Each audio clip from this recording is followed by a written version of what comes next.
Good evening. Welcome. It's a great pleasure and honor to introduce Donald Lipski to you. Since we're an educational institution, I need to start by saying that he has his BA from the University of Wisconsin and his MFA from Cranbrook Academy of Art. For 4 years in the 70s, he was an assistant professor of art at the University of Oklahoma. I first saw Donald's work at the Rona Hoffman Gallery in 1984. It was a totally maddening experience. It consisted solely of found object assemblages. Each sculpture had only 2 objects, and most were the size of a football. In fact, one included a football. What was maddening about it was that it seemed, at first glance, so damn easy. And then the second impression was, this is so damn hard.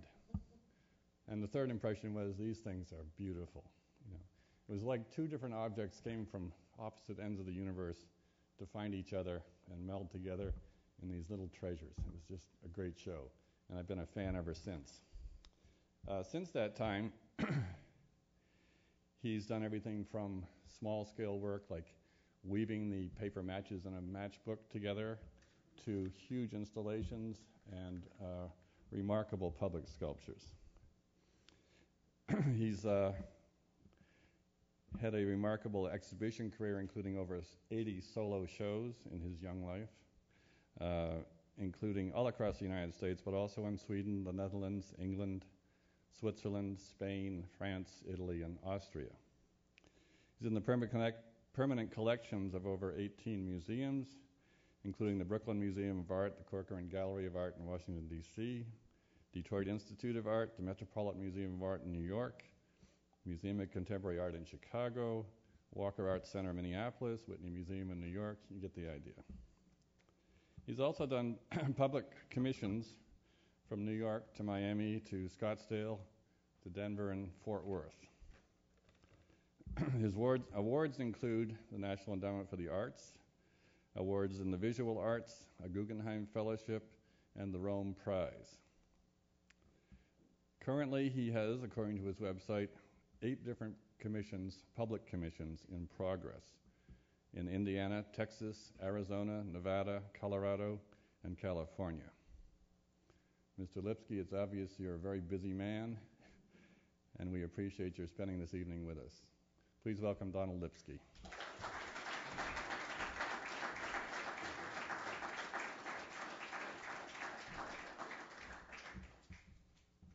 Well, that was really nice.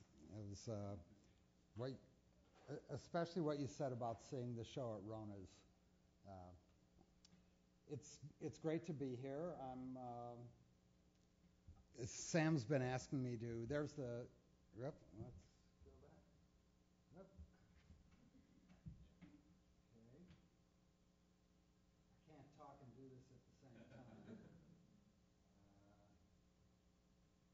There we go.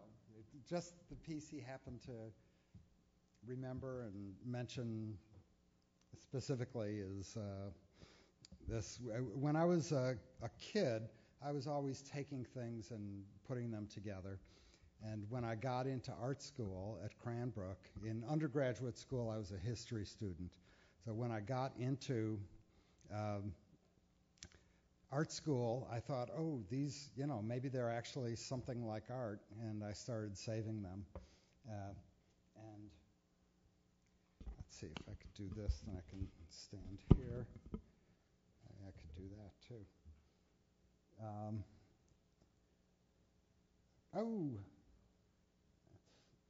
That's not. I'm now getting the picture on here.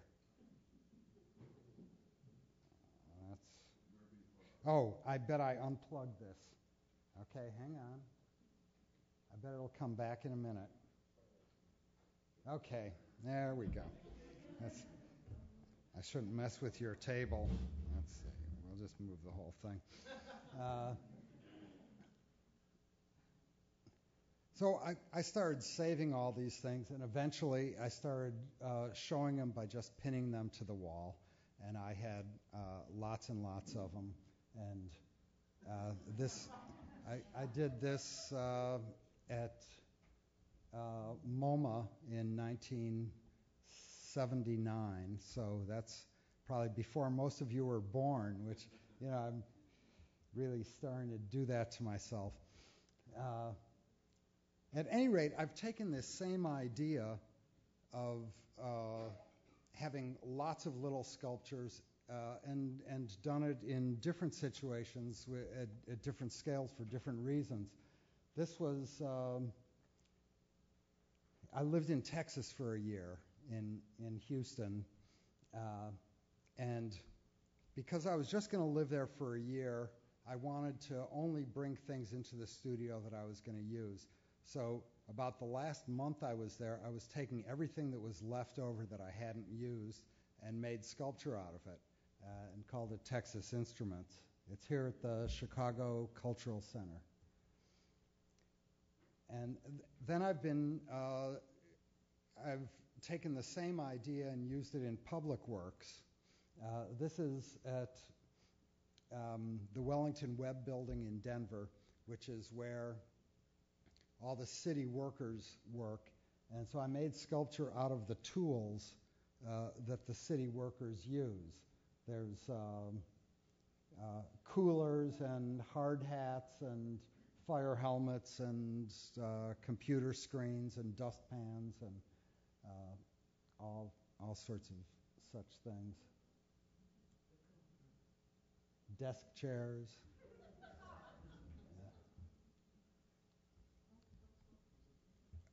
Another thing I've done quite often is, and all these things really, if you go back and look at those little teeny things that I called gathering dust, you could see really the sculptural germs in them. So in a lot of ways, the art I do now, at 61 years old, really goes back to my childhood. If you take a bunch of something and put it into a geometric form, it's what you see first is the form, and then only afterwards you might get closer and see that this piece, for instance, is made out of fly swatters, and then you start putting that together in your mind with your original thoughts about it, and something else happens. This piece at a private residence is made out of shovels. It was by the ocean, so I coated them with auto underbody coating so that they would last the elements. And I'll say this just because I'm talking to a bunch of artists here.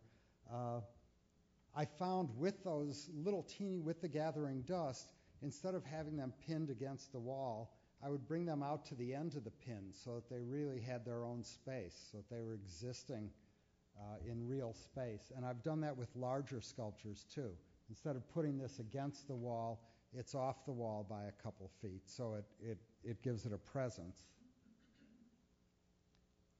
This is in Kansas City. It's called Rodan, Rodana, Dana.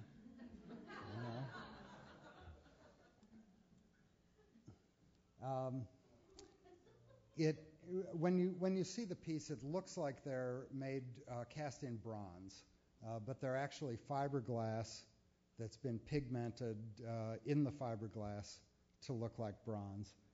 And then at night, there's neon inside it. And the way I did this, I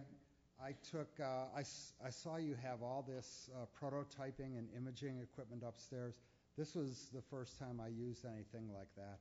I bought a museum replica of the Thinker and had it scanned, and from that was cut out a foam, and from the foam some handwork was done on it. First in the computer we squished it, so instead of being 360, it was squished to be a relief. So each one's about 7 feet tall. They're life size. They're the size of the actual Thinker, but squished so it's only about a foot deep.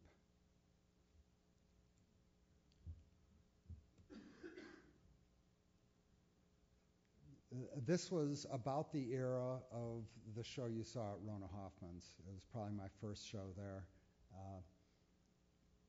And I had moved to New York, and I was just like a crazy person making things without any thought as to why or what made sense and all that. I called the work passing time, and I showed them in the same sense, just things everywhere.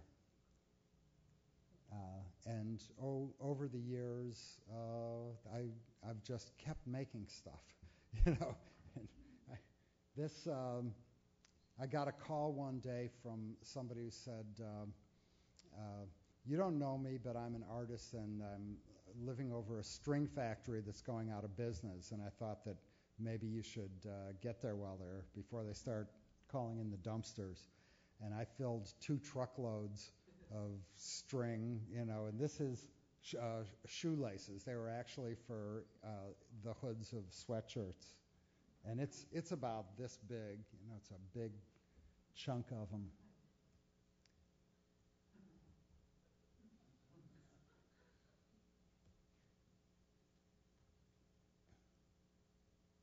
I called this piece on the floor. I think there's another picture of it now. Free reef, and it's just broken glass spilling out of these buckets.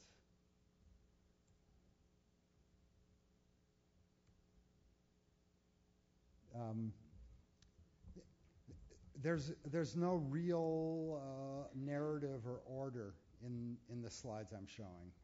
There sort of is, but we're really jumping around in time. But this was, I think, around sometime in the early 90s. I went to Pilchuck School of Glass in Washington State and worked with glass blowers to make some glass pieces. This is from the year I lived in Texas. I met a man who was the premier muzzle-loading gun maker in the country. Like when the NRA wanted to give Ronald Reagan a musket, they had Chris Hirsch make it for him. So what interested me about the musket is that the wood went all the way to the end of the barrel. And so I said, Chris, you think you could make a gun like this, that's all made out of one piece of wood? And of course, you can't use it because it's a muzzle loader. So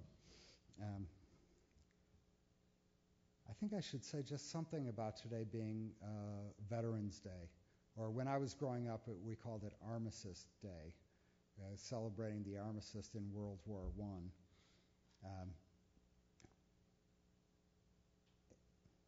I don't know what to say about it, but here it is. Except I think that all the world is just thrilled and delighted seeing America peacefully change from one government to a completely different government. Most countries in the world, people cling on to their office, and you can only really dislodge them through picking up arms. And it's a wonderful country we live in, and you can really see that today. The whole world's feeling it. I wish I had a detail of this. I've often used the most wonderful craftspeople to make work for me. This was, I'm trying to remember the guy's name, Art Wells. He was a saddle maker in Houston, and I was in an antique show or something and saw a bottle rack just like Duchamp's bottle rack. So I got it, and I had Art completely cover it with hand-stitched leather. It took him about a month. And I just thought it was funny. The idea of here's a ready-made, but this ready-made, literally hundreds of hours had gone into making it. So I called it art work because that's what art was doing, is working. This was a piece I made at the Millennium. The Smithsonian was having a show. They asked artists to make time capsules that had something to do with, that somehow were talking about the 20th century or talking about the first millennium or something. And these were supposed to be buried. And I built this to be buried. But some of the artists ended up deciding, oh, we don't really want to bury our things, so all the burying didn't happen. But I made this glass reliquary that has sand in it, and I did my best to figure out how much sand to put in to represent each grain of sand being someone who died in war during the 20th century, which is about 130 million people. So that's that piece.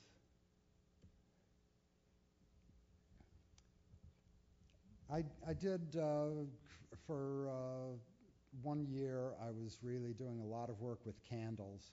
I think in a lot of my work, whatever power they have for me really comes from the object. And a candle's a great object because it's just loaded with so much metaphorical connection to romance and death and celebration and, on and on and on. So I made a bunch of works out of candles.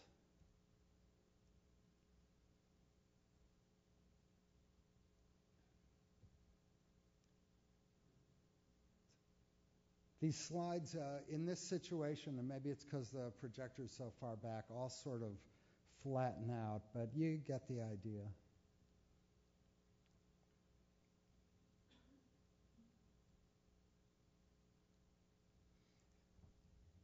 I did a series of works called Water Lilies that basically I took eggs and fruits and flowers and different things and tried to preserve them in a solution. I worked with a couple scientists to figure out a preservative solution that I would be happy to work with. And everybody said use formaldehyde, but I didn't want to. I know a man who works as my project manager is also a curator at the new Contemporary Art Museum in Denver, and they just installed a Damien Hirst piece called Saint Sebastian that's really beautiful and very powerful. It's I guess a steer that's hanging up, and it has arrows piercing it like Saint Sebastian. And to put that piece together, they had to wear hazmat suits and the whole thing. And it's so at any rate, my scientists, one scientist said to me, nature likes to be brown. And so I could try to make these things so that they would last, but over time they were going to turn brown. And there's something I found beautiful in that. Some of the pieces have stayed quite like they were when I built them, and others, what was clear water is now like a steeped tea or something. And to me, they get more and more beautiful as time goes by. This piece has rhododendrons in it. It was made for something called the National Garden Festival in England. And it's made with 200-liter boiling flasks that Corning makes. Each one has 2 sleeves coming off at right angle, and so the 4 of them go together into a square. And Corning built a new building and asked me if I would make a sculpture for it. They asked a few artists to make sculptures, and I thought it was just at a time that I was moving and trying to store everything, and this is something I had in storage. I said, well, how about this piece? And I got a call back from the curator there, a woman named Suzanne France, and she was sort of embarrassed. She said, well, they really liked the piece, but I don't know how. I told them you can't tell an artist this, but they didn't like the base. And I said, well, that's okay. To me, the base on that piece was something I just built to kind of protect the piece and put it up at eye level. And so the next day I was driving down the street and I saw this truck with a for sale sign on it. It's a 1929 Ford. So I took a picture and made this collage and sent it back to them. And I said, how's that for a base? And they loved it. So we did it. That's actually me, and I had more hair and darker hair and so forth. It's got yucca plants in it, and it's turned a real nice color by now.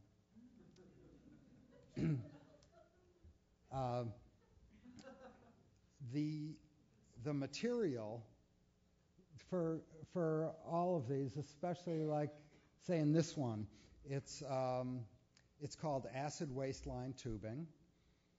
Corning used to make it. They're out of the business now, but OI Schott still makes it. It's a plumbing system for if you're building a chemical factory or something, you have to be running acid through it, or you need something really hygienic in a hospital or science lab or so forth. So it's this wonderful system of glass tubes that have flanges that go together with these couplings. And I'm doing a piece for a new airport terminal in San Antonio that's going to be made out of the same material, and it'll be a map of the river that runs through San Antonio with water pouring through it. So.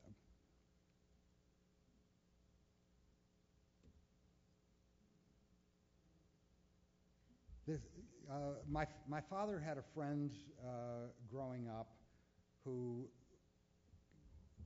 in business, produced a game called the Reader's Digest, the TV Guide Trivia Game. And trivia was real big. And he made a lot of money, and so he went into the game business, and he produced a game called Who's It, where you identify pictures of famous people, living and dead, and nobody bought the game, and he was left with 250,000 little packets with dice and game pieces in it. And he asked me if I might have any use for them, and I took them and I just dumped them all in a pile in the gallery, and it was wonderful. Now I'm storing them. 2 skids filled with them.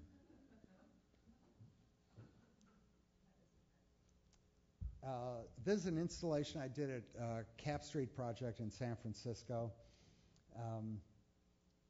And it's razor blades that are cut right into the wall. I was at as a sculptor, it's something I always confront. If something's going to hang on the wall, what's going to be the mechanism? Is the mechanism part of the piece, or utilitarian, or what's that about? And I thought, razor blades, I can just slice those right into the sheetrock. And so I made this installation with about 20,000 double-edged razor blades.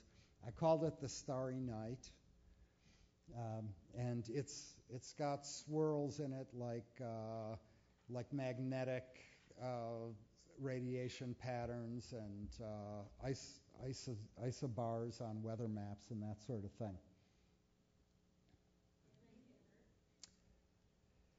Yes, but nobody got hurt seriously. There were a bunch of local artists helped me install it, and we took 2 weeks, and not working at once, but over those 2 weeks, about 20 different people worked on the installation.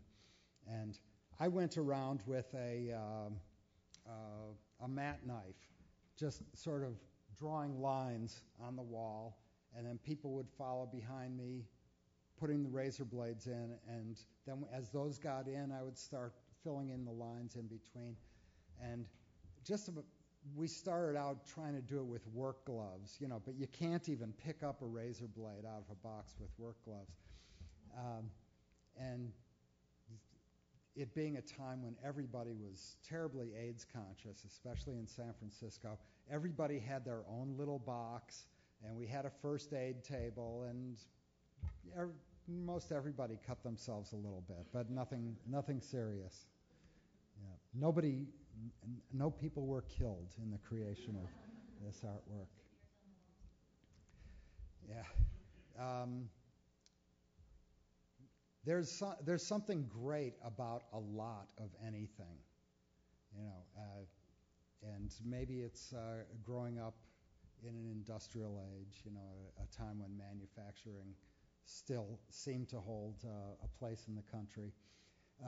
This is at my alma mater, the University of Wisconsin in Madison, and it's outside the football stadium, and it's made of fiberglass, but it's made to look like stone that's been eroded down into this obelisk that looks like a pile of footballs.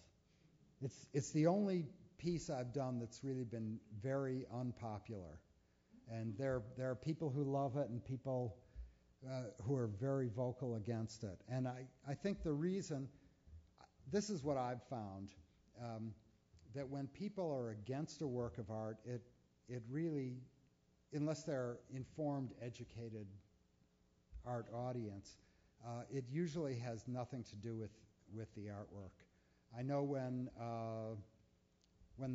the big Calder went up here in Grand Rapids, the town was up in arms, and it wasn't about the artwork itself. It was part of a learning process, and now you're very proud of it. And the same thing happened with the Eiffel Tower, and the Picasso in Chicago was the piece people hated when I was growing up. I know, I was just telling you about when I was at Cranbrook, Michael Hall was my teacher, a fantastic artist and the best teacher I've ever seen in my life. And he built, he sort of instigated a big art show. This would be like 1972 or 73. And by that time, people were saying, get that stuff out of here. It's making our Calder look bad. So things had really come full circle. Here, it's really people. I made this quite consciously phallic, celebratory piece to go outside the football stadium, because when I went there and was talking about them with what they wanted, they say, well, we want something that shows strength and is dynamic, and it's all this. They wanted a giant phallus of some sort. So, but people, like in any university, as they should, have an attitude about the football, the money that goes, that's allocated by football or any of the sports, and those who hate football really hated my sculpture, and it's sort of become a movement. I was listening to Mike Feldman. He's a guy who has a show on PBS called What Do You Know? And he's doing the news, and this was at a time when one of the big news stories was how money for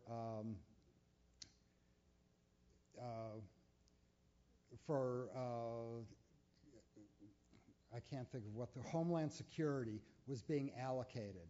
They had just cut New York's budget by $100 million or something, and the people getting the most funding were, I think Indiana was first, and maybe Wisconsin was second.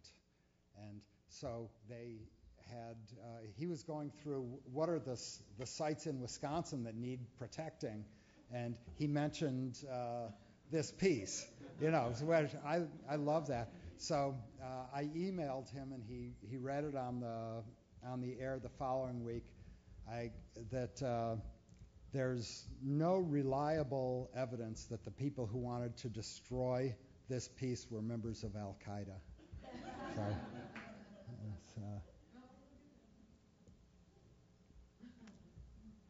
So, I see all your computer stuff upstairs, and I'm as I do more and more public art, I present things on computer, but I'm a real hack. I'm self-taught, and so my things are pretty clunky.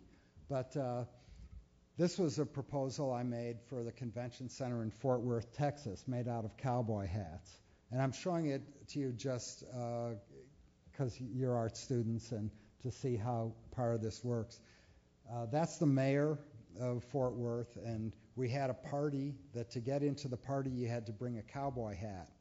And these went into the piece, and we hung them all up, and we didn't get all that we needed, but there was a woman who got involved who was sort of a local celebrity because her mother had been a rodeo queen, and she would go up to men on the street and she would say, "I need that hat," and you can't get cowboys to part with their hats, but she did, and she got hats from George Bush Sr. and from rodeo stars and country western stars and all that, and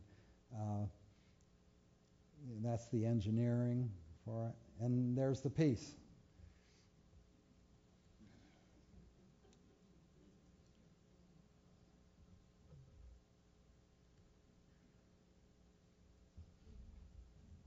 This is my illustration for a piece in a children's hospital in North Carolina. The challenge there was, when I started thinking about a children's hospital, the things I was thinking of were very childlike. But they have kids in there from neonatal up through 18 years old. And plus, the staff all has to live with the piece. And the idea was to try to make something that would be sophisticated enough that nobody would feel that they were being talked down to, but even young kids would really be thrilled by.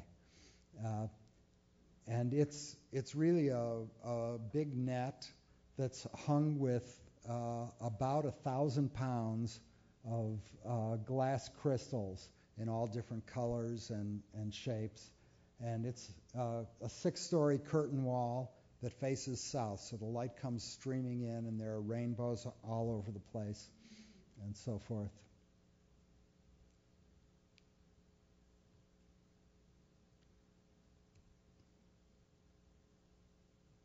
There's a piece I did at Grand Central Terminal in New York.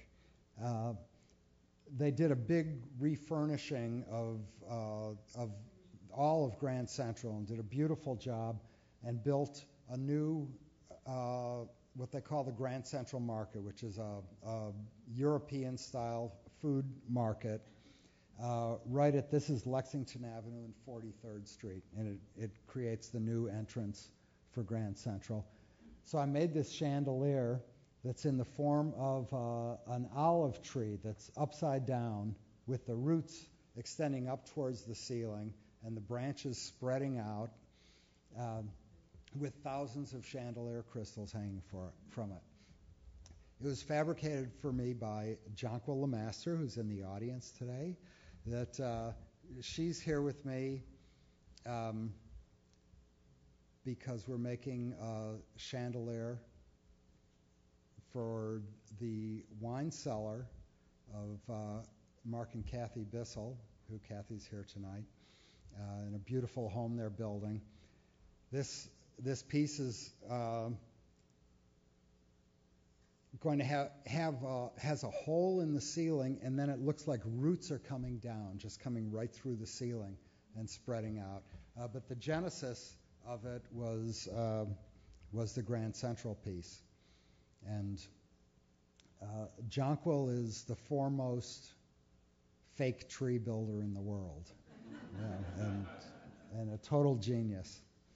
Yeah.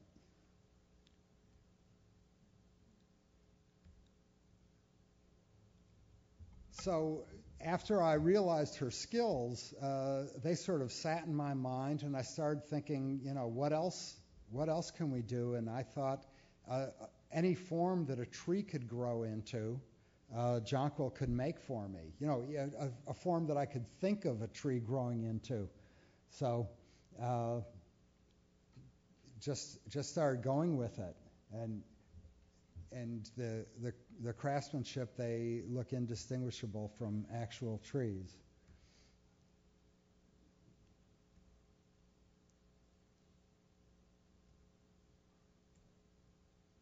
Oh, this is a piece from 10 years earlier that I just thought it was interesting. This is made from 9-inch ship's rope. It's 9 inches in diameter. It's massive. It weighs, I believe it weighs about 30 pounds a foot. And you can see that I had Jonquil make this piece for me. It was very similar.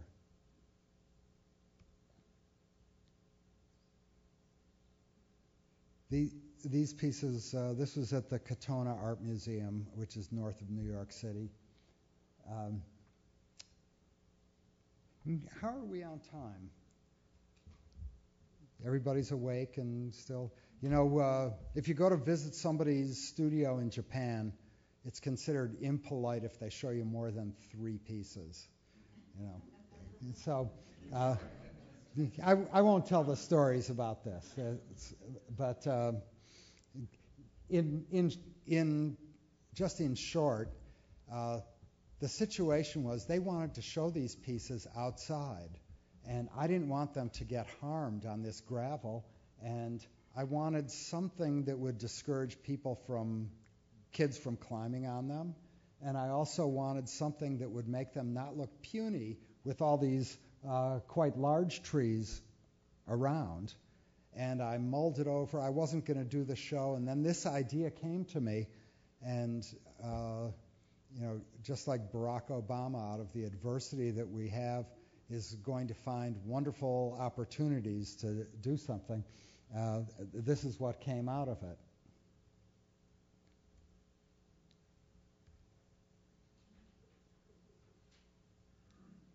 This is from an installation I did at the Contemporary Art Museum in Cincinnati. Traveled to the Contemporary in Chicago and to PS1 in New York. It's made out of, the subject matter is really bells. That there's a company in Cincinnati called the Verdon Bell Company. It's the oldest and largest bell company in the country.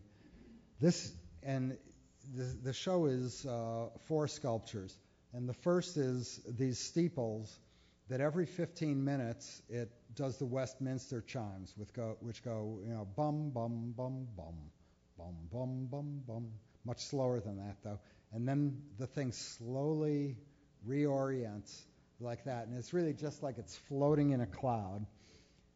And the other 3 sculptures are this Carillon bell. It's 8 feet tall, and it has handbells, 4 octaves of handbells attached to it. And the wires from all of these are like a circulatory system that all end up in a big cable that's on the floor. Each bell has like a solenoid ringer on it.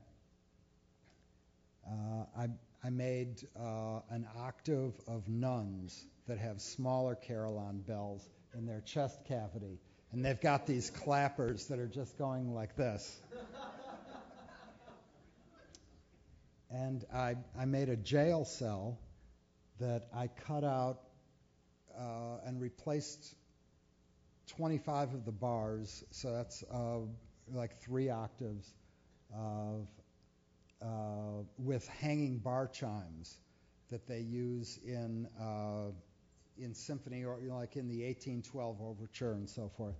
And in the jail cell on the bed is a stack of computers and MIDIs and so forth that then the cables go out of the jail cell to the other things, and all together they play a score that was written by a man named Brad Fidel, who's out in California and writes movie scores. He did the Shining with not The Shining, what's it called? The movie where Jodie Foster gets raped on the pool table, and it was a great movie. Believe me, it is. He did the Terminator movies. He did all sorts of stuff. So he wrote really two 15-minute scores that when the steeples change, that's the beginning, and then this score plays. And it's not like music. It's more like sound. There'll be it's like all the little handbells on the big bell will be sort of chattering, and then the nuns will start in, and they'll shut up, and it's all. And the image I always get was of somebody in the jail cell just having an imagination and sort of making all this happen in a way.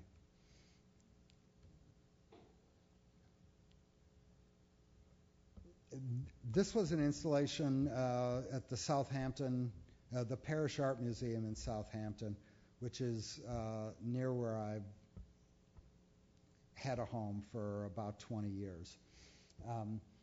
And there was a big forest fire in West Hampton, and I got 2 trees from the forest fire and put them together with one root ball, and had a bunch of machines that I borrowed from the chemical processing industry that are pumping liquids into the root ball and then dripping down into this cauldron.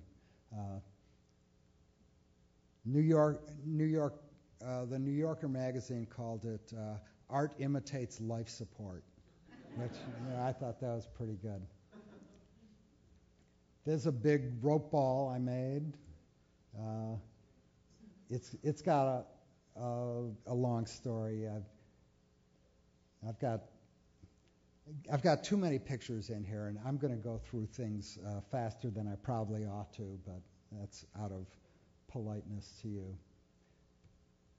I did a number of pieces with buoys that all really happened because I was driving around in Washington State and saw a tremendous pile of buoys, and they were only like $100 each. Each one's 650 pounds of steel. I didn't realize what it was going to cost me to actually move them and get them where I needed them. But this one was called The West, and I made 4 pieces: the North, South, East, and the West. And this piece, when I was thinking about what it was like, it's got pennies on it that I've corroded so that they're blue, and their heads on one side and tails on the other. And there's something about sort of a dualism of thinking that to me is Western. But somebody came up to me after a talk like this and said, "Oh, I thought that piece was so funny." And I said, what did you think was funny about it? And she said, "Well, the title, Mae West." So some of you might, are too young. You should all know Mae West, But she was a very buxom comic actress. Years later, during the Clinton administration, it was shown on the lawn of the White House and took on a whole new meaning, I think. And now, I just got this picture from somebody. It's owned by the Metropolitan Museum in New York, and there's a show of sculpture from there on loan to the campus of University of Texas in Austin, and somebody sent me this picture.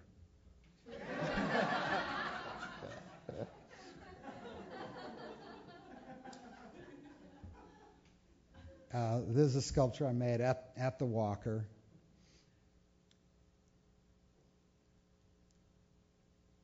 And this piece was put up there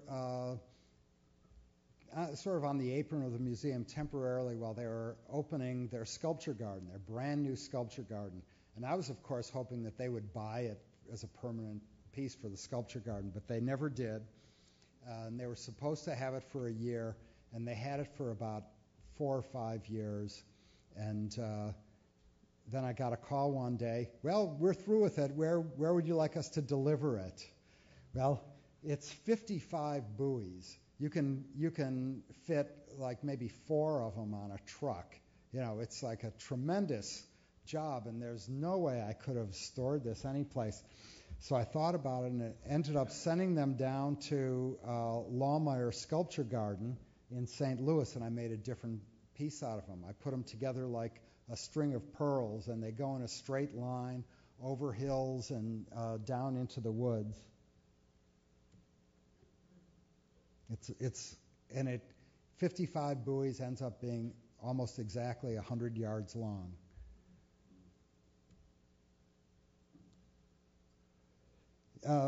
This is part of a piece I made one year when I quit smoking, and right around that time I was asked to do a show in Winston-Salem, North Carolina. And I ended up doing it, getting R.J. Reynolds to cooperate with me, and I made a humidor for every year I had smoked. And I tried to guess how many cigarettes I smoked in each of those years, and by putting them in backwards with the filter sticking out, I could make these sort of patterns in them. That was the year I started smoking, like 15 years old, 14 years old. And so R.J. Reynolds gave me back all the cigarettes I had smoked in my life up to that point, which was about 300,000 cigarettes. Yeah. This was an installation at a castle in south central Sweden. It's called the Vanos Foundation. It's a wonderful place, and they have these summer shows. And this was a building that had been an armory, and there was a quarry nearby where they quarried these cobblestones. And I had a big pile of them inside and spilling out the windows, spilling out 3 windows. And then I lit the inside with sconces that I made from things I found in all of their sheds and garages and barns and so forth. And the pile of stones was interspersed with these books called Country Life. This being a castle, the people who own it and who grew up in it were really royalty going back centuries. And this book, Country Life, is bound magazines from England for the landed gentry in the country who are living in these castles. And the truth is that the life at this castle, which is also a working farm, is really hard living. Charles, who's the father, is up at 5 in the morning to go and check on the cows and see that everything's happening and all this. So that's what the piece to me ended up being about, in a sense.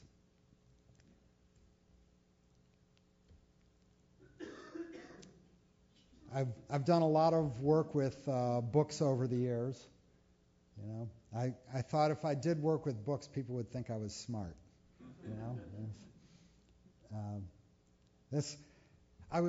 My father called me up one day. This was, I think, I had moved to New York about a year before, and he said, so what are you doing? And I said, well, I'm folding in half all the pages in the New York Yellow Pages.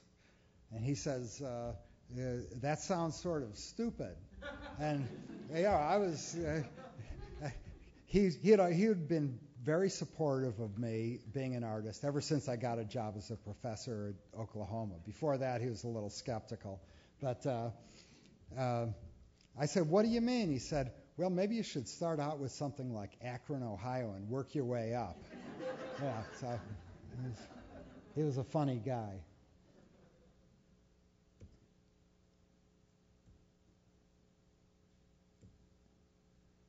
This one I just made a couple of years ago. I was rereading The Rise and Fall of the Third Reich, and there's a character in there who figures very prominently named Lipski, who was the foreign minister of Poland. So I drilled holes in it wherever his name was. I would drill right down to that page. Isn't that funny? Yeah, there's some holes in the back of it, too. This was some books that I just sorted by size. In my library at home at one point, I sorted all the books by color. It was great. So this was sorted by size, and it led to this idea for a piece that I've never built. That would start with the largest earth mover tire that they make, which is 12 feet in diameter, and go smaller and smaller until you have tires off of skateboards and toy cars and so forth. Just a couple years ago, I started making some pieces with books, just using them like I had a Lego set, and was just trying to see what I could do just with books. And these are some of the things that came out of it.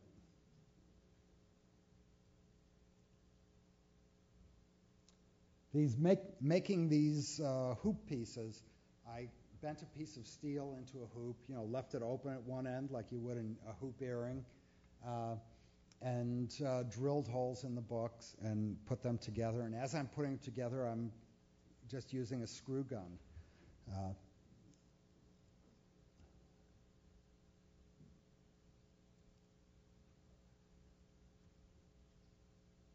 I started out doing pottery, and I think there's something about the vessel that's stayed with me. Richard DeVore was my pottery teacher at Cranbrook. He just died a few months ago.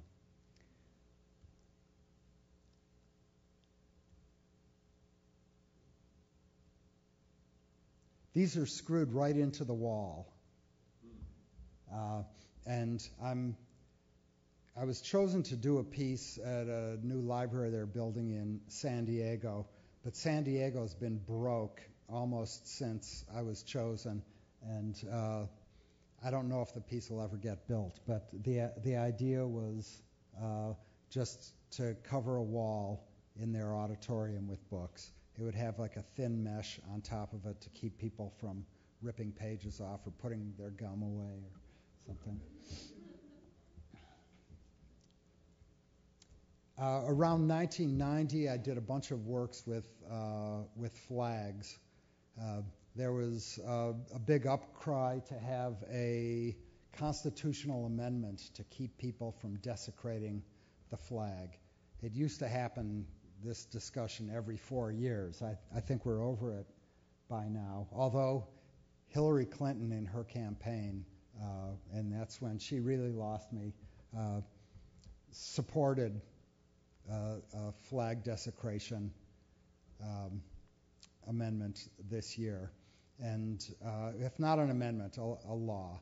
And I thought the idea that someone could say, well, there's this one thing you can't make art out of because some sheriff might go through and say, that one's desecration, that one's okay, that one's just seemed silly to me. So I did a bunch of works with flags that year.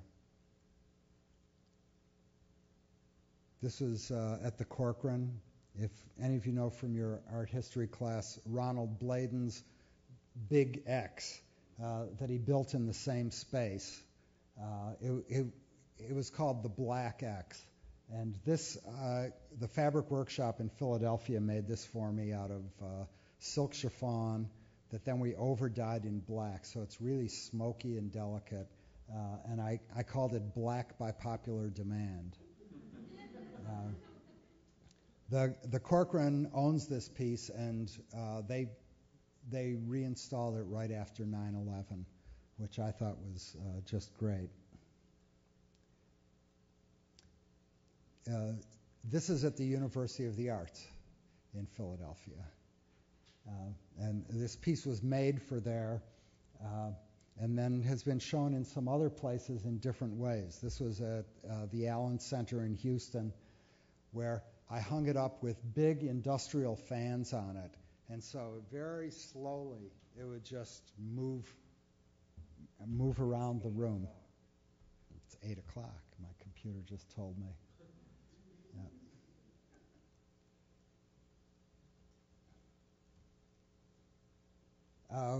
When I moved out of my studio in Brooklyn, I took everything that I hadn't made into art and put it in a pile in the lobby of the Brooklyn Museum.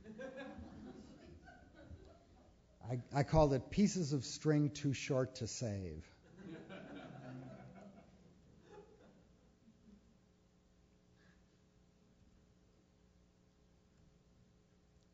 And eventually these things found their way into these steel cages. When the show came down, I put everything in storage in the warehouse of Carl Salway, who's a dealer in Cincinnati, who has a 5-story building.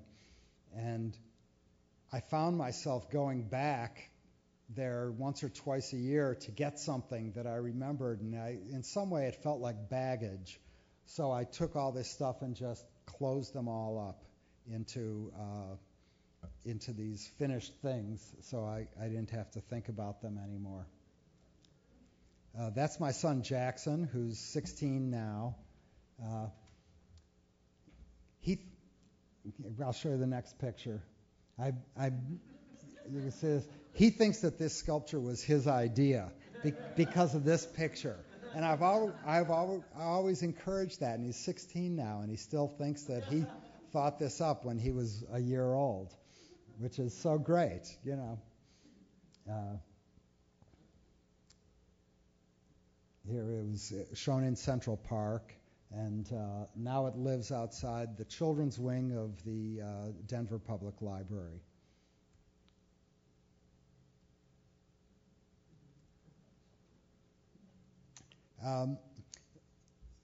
These are some fish. There you go. Yep.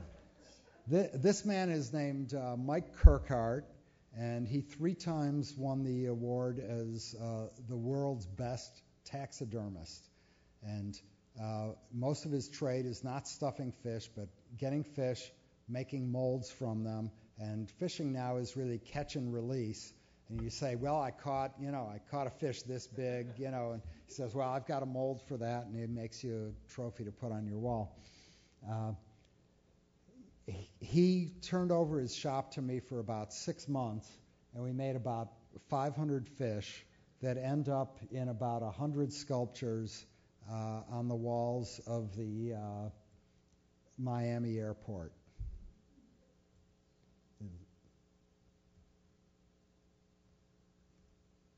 It's on about a dozen walls.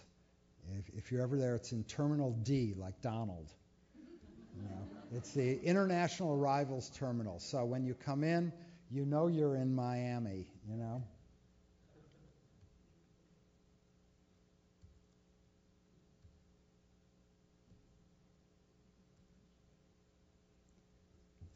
This is at the Convention Center in Washington, D.C.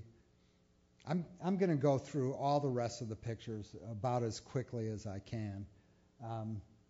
It's when I was a kid, going to the Convention Center meant going with my father, who was in the bicycle business, and it would be the toy show or the sporting goods show, and convention centers were just a place of joy.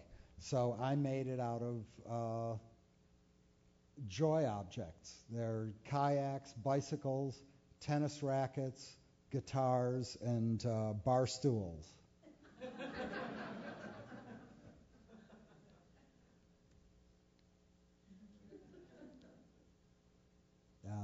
Some of this public art, not all public art is this huge grand scale stuff.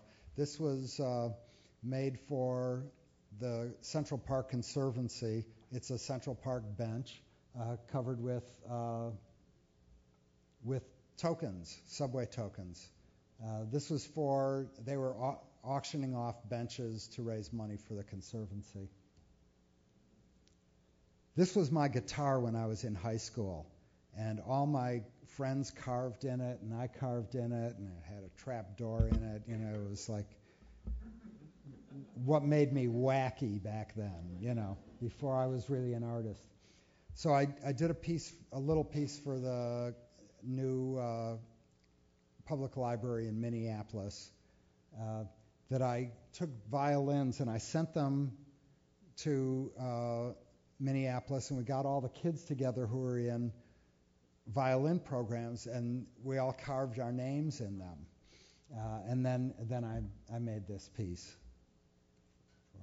It's on the Arts and Music floor if you ever go there. It's a new Caesar Pelli building, really beautiful. This is the American Academy in Rome, where I was in the year 2000.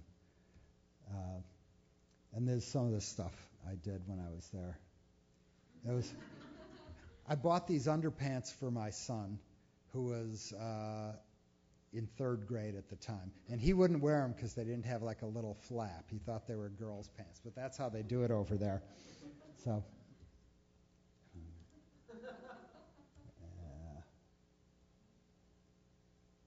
these are done with sausage casings. And these pieces, they don't do well with the humidity. And they're like the bane of my existence because I get called to fix them, you know.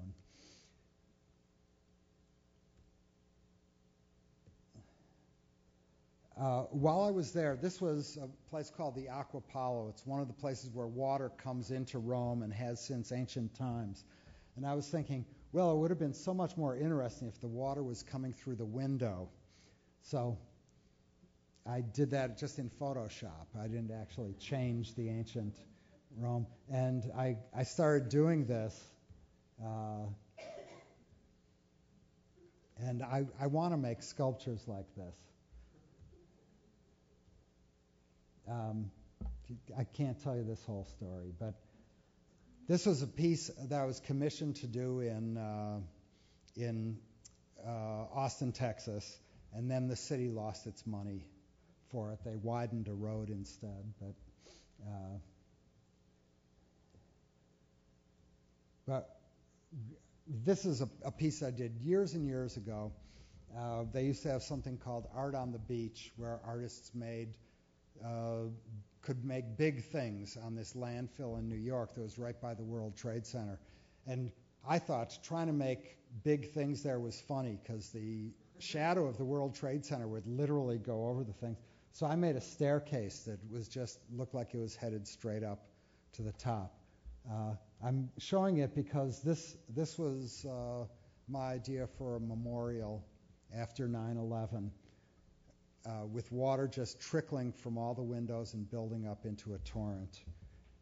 And I worked with a fountain designer and landscape architects and so forth.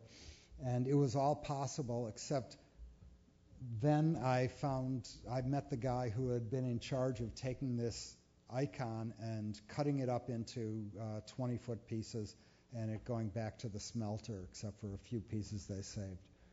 And so I pulled out of the competition, which in retrospect is such a great thing. It would have ruled my life up probably for the rest of my life if I had done it.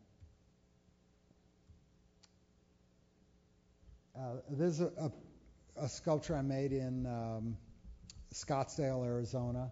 It looks like three big cathedral doors that are leaning together like a Richard Serra or like a house of cards.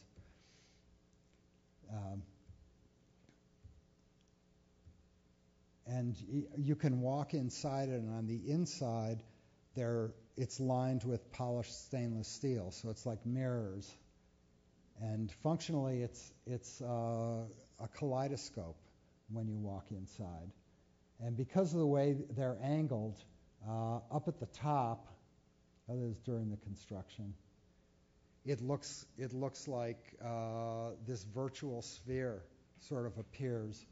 Like this blue right in the middle there is actually open to the sky. All the rest is reflections.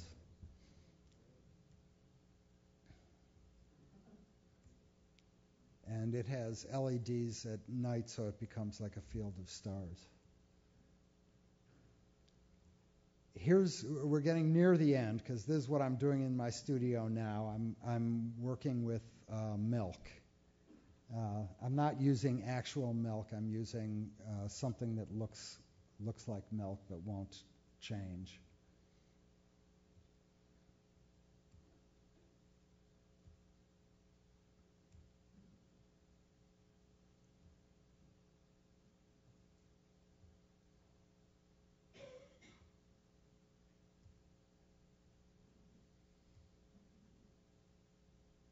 It's good. It's so new, I have nothing to say about it.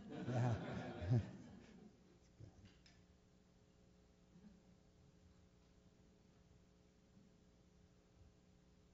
This piece is up now at the new Museum of Arts and Design in the old Edward Durrell Stone Huntington Hartford building that's been redone on Columbus Circle in New York.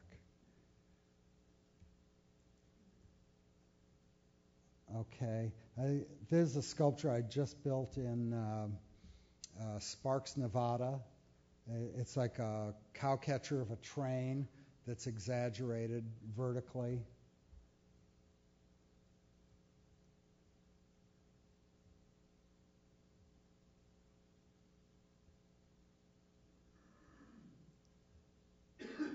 And it's lit in an unusual way at night. These lights underneath are going away.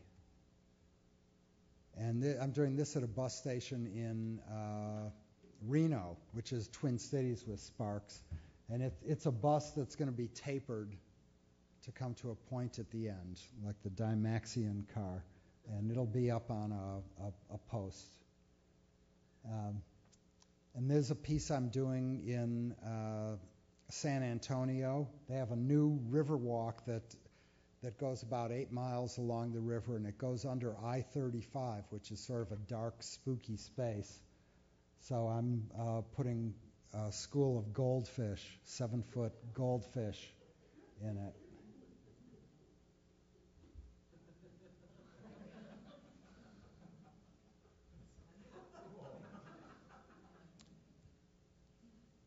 And this piece is being installed next week or week after next in Indianapolis. This is my first SketchUp illustration. So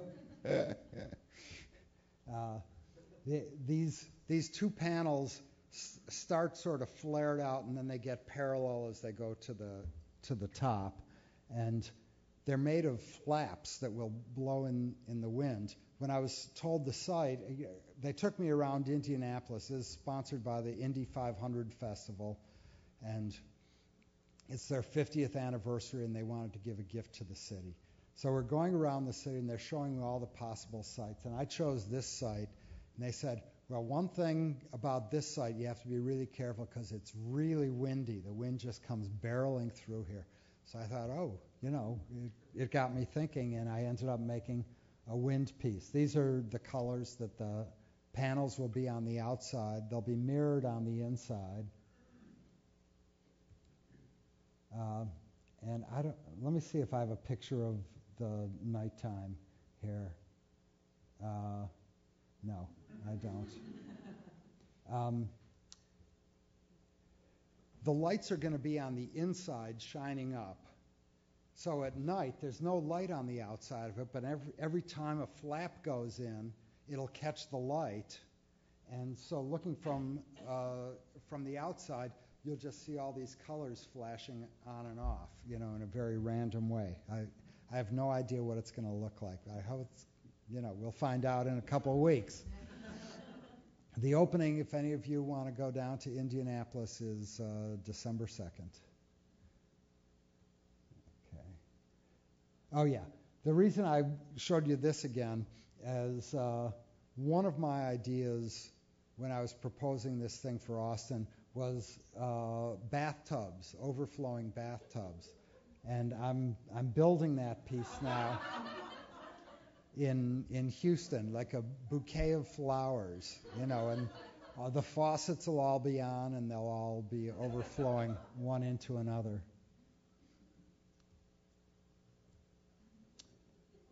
This is Brancusi's Bird in Space,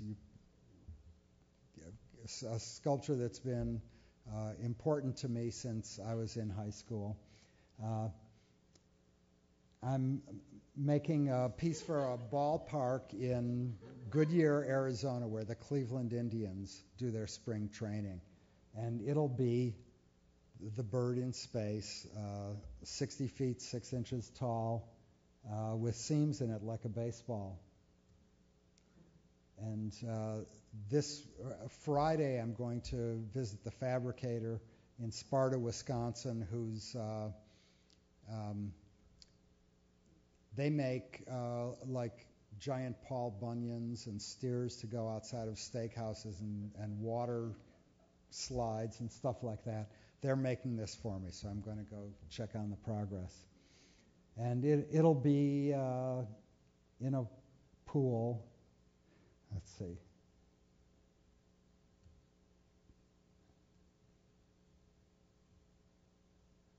And that's it. That's what I brought.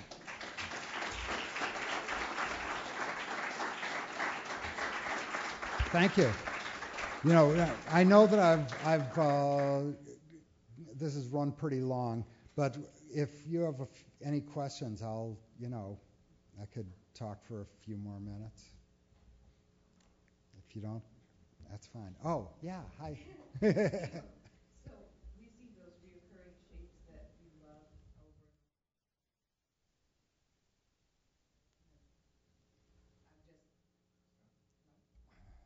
Can you hear me? Yeah, I can hear you fine. Those shapes that reoccur generation after generation of work, and so are they always just alive in there, and they get attached to different objects, or do new ones come in? I know you love the triangles, the circles, the orbs. I guess so. They're such basic shapes that I think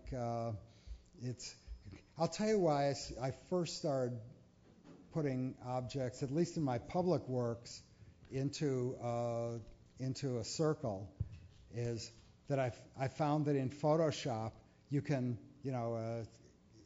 if you're, it's real easy to do,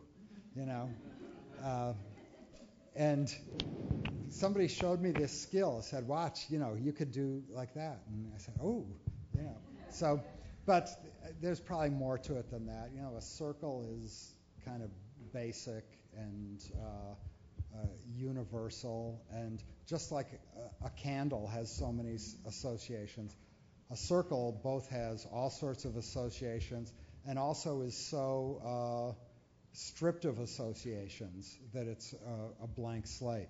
It's in the same sense that if you're making a painting and you make it rectangular, it's so stripped of a shape in a sense, unless it's Neil Jenny or something, because that's how you're used to seeing a painting. So it makes it very easy to enter into. If you make a shaped canvas, any other shaped canvas, it's first and foremost about that shape, So a circle allows that, something very simple. There's a circle of thinkers. So what does that mean? Well, people can make up their own metaphors and arrive at their own place about it. Yeah.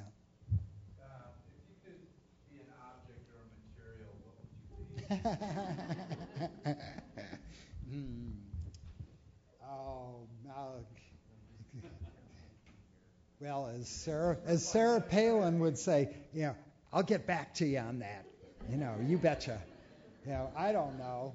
The first thing that came to mind was silly putty, but that was just, you can stretch it, you can bounce it, you can take images off of a comic book, No, I don't really know. Yeah. Most of your work seems to be mostly formal in the first place. Is there, other than like the candle setting kind of teaching you the sand thing about people and cigarettes, do you often make work that's got other narratives to it other than form, or is it form the most important? Yeah, that's a real good question. If you haven't figured it out by now, I don't really analyze my work that much. I'm very much an intuitive artist, and I just sort of let things happen.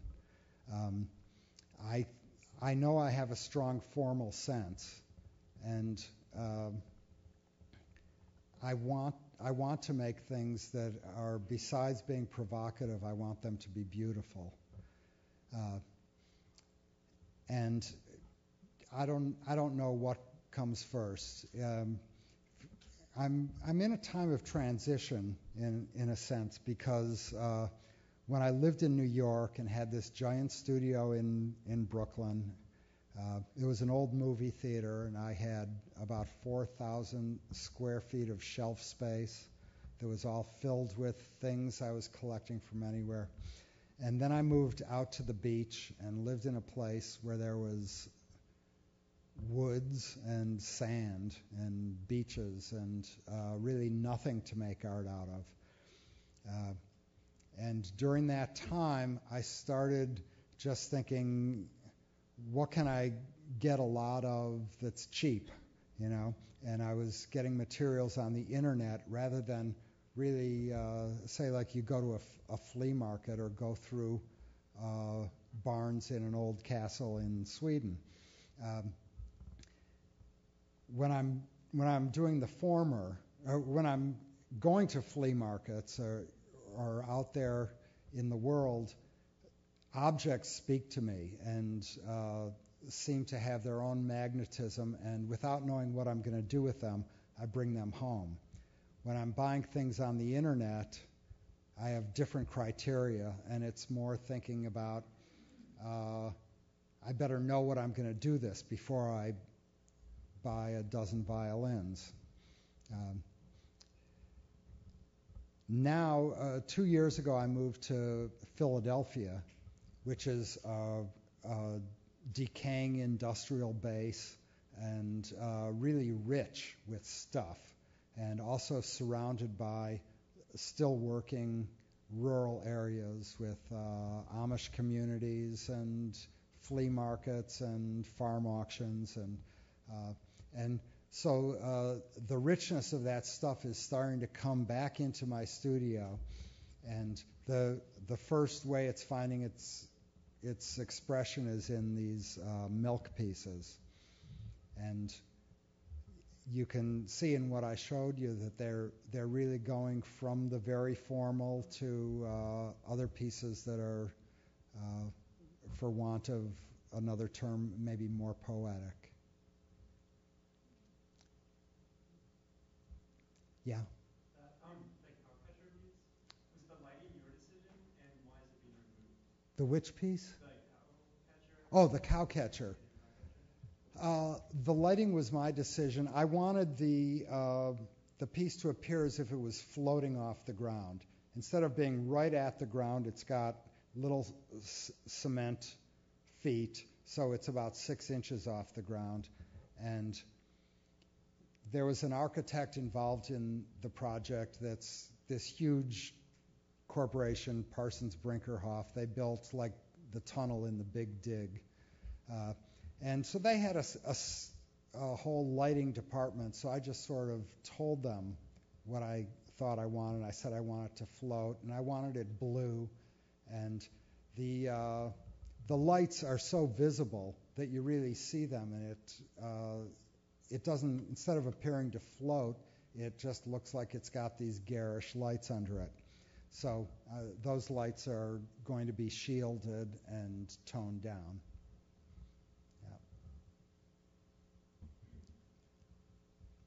I now have a lighting designer I'm working with that I knew I needed one for this Indianapolis piece because it's complicated. But I'll tell you, it's expensive working with a lighting designer, but it is such a pleasure because it's a skill I don't have. And he really knows how to do it. So, yeah. It's one of the great things I've found is it's wonderful to find great people to work with, great fabricators, great craftspeople, great designers. There was a picture flashed by of a landscape designer that I've collaborated with. And that's just a real pleasure. Or composers, whatever. And keep in touch with each other, because you're all going to end up doing wonderful things, and you can be a community for the rest of your life. I'm still in touch with people I went to Cranbrook with, and it's a great thing. Yeah. You've touched on the political a number of times this evening. Is there any particular commission you've turned down because of its either site or the institution that it's affiliated with, or would there ever be a commission or a public work that That's interesting. I can't think of any. I don't think there's. I pulled out of a show. I was supposed to be in a show at the Corcoran Gallery in New York City, and they had a Mapplethorpe show that was going up, and they were really terribly lewd and graphic photographs, and the director chickened out and canceled the show after it had been at the Contemporary Art Center in Cincinnati, what happened in Cincinnati is they closed down the show. The sheriff's department did. They arrested the museum director and charged him with pandering pornography, and it almost buried the museum. This is the Contemporary Art Museum there. They lost their complete corporate support base, which their biggest supporter was Procter & Gamble, and none of them wanted to be associated with the museum. And at the same time, they had tremendous legal fees, and it went on for a year and a half or so. In fact, that's how that Bell show came about. They were trying to rebuild their corporate base, and they asked me to come in and talk to people at local companies and decide and do a show in collaboration with them. I went to American Playing Card, and there's a piano factory, and a company that controls barge traffic on the river. It was a great trip going there and visiting all these places. But the Bell Company is what really sort of grabbed me. So I pulled out of that show at the Corcoran. It was a 5-person show, along with all the other artists did too, in protest. And the museum went through tremendous changes, and when they came out of that, they asked me if I would have a show then, and I said, well, yeah, if I can have part of my flag show there. I want to show American flag pieces. I said, whatever you want to do. So they were back on a good footing. I can't think of any commissions I've ever turned down. I suppose I would if it was a company that was really noxious to me.